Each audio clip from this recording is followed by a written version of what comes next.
மாதவன் சாருக்கு நாலேஜ் இருக்குது. நம்ம தப்பாக எதுவுமே அங்கே எடுக்க முடியாது. டிவி சீரியல்லாம் நிறைய ஒர்க் பண்ணி வந்ததுனால ஜீவா சார் தான் கேமராமேன், அவ்வளோ பெரிய கேமராமேன். சீட் பண்ணி ஒரு சில ஷாட் எடுப்போம், கரெக்டாக கண்டுபிடிச்சிடுவார். நான் சீட் பண்ணி தான் வச்சுருக்கேன் மேடி, நீ வாட்டு நடிங்கன்னு சொல்லுவார். சார் சீட் பண்ணலாம் சார், லெஃப்ட் சைடில் இருக்கிற கம்பி எப்படி சார் ரைட் சைடில் நிற்கும், சாரி சார் அதனால ஓ சரி குட் சொல்லிட்டு மாற்றி வைப்பார். எல்லாமே தெரியும். இருந்தாலும் நம்ம கதை சொன்னப்போ என்ன சொன்னமோ அதை மறுபடியும் ஒரு தடவை வந்து கேட்டு, இல்லைங்க சார் நீங்கள் ஒன்று சொன்னீங்கல்ல அது மறுபடியும் சொல்லுங்கள், அங்கே எப்படி நிற்கணும் எப்படி பேசணும் அப்படியே வாங்கிட்டு 100% எனக்கு மேடி மம்முட்டி சார் சூப்பர், அவர் மாபெரும் நடிகர், அது வேற. அது எங்கள் அண்ணன், அது எப்படி வரணும்னு தெரிஞ்சது, நம்மளும் வாங்கணும். அவர் அப்படியே இருந்தார். அவர் மாஸ்டர், அது தனியாக வச்சுக்கோ.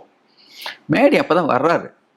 அந்த காலகட்டத்தில் நான் ஒன்று எழுதினேன், ஒன்று பேசினோம், அது அப்படியே வந்துச்சுன்னு சொன்னால் நான் ரன்னு தான் சொல்லுவேன். ரன்னில் பர்டிகுலராக மாதவன் சார், மீரா ஜாஸ்மின் கூட அப்போ புதுசு அப்போ தான் இன்ட்ரடியூஸ் பண்ணுறோம். எனக்கு கோபமாக வரும், எனக்கு லாஸ் ஆகுறது தெரியும். எனக்கு அப்படியே லாஸ் ஆகுறது, திட்டுவேன் இங்கே இருந்துட்டு, அது கண்டுபிடிச்சிரும். என்ன அங்கே திட்டுறீங்க அப்படிங்க திரும்பி திரும்பி கேட்கும். மண்ணு மாதிரி கத்துவேன். நான் இங்கே இருந்துட்டு பயங்கரமாக கத்திடுவேன். சார் சார் சார் பயந்துரு சார், அப்படி பேசாதீங்க, நான் அட்ஜஸ்ட் பண்ணுறேன் சார்னு சொல்லுவார்.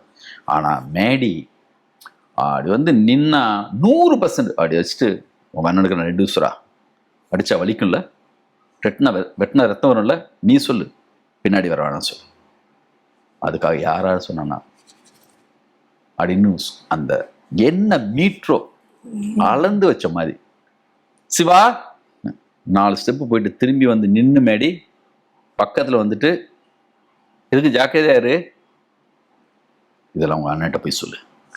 ஆனால் 100% இருக்கும்.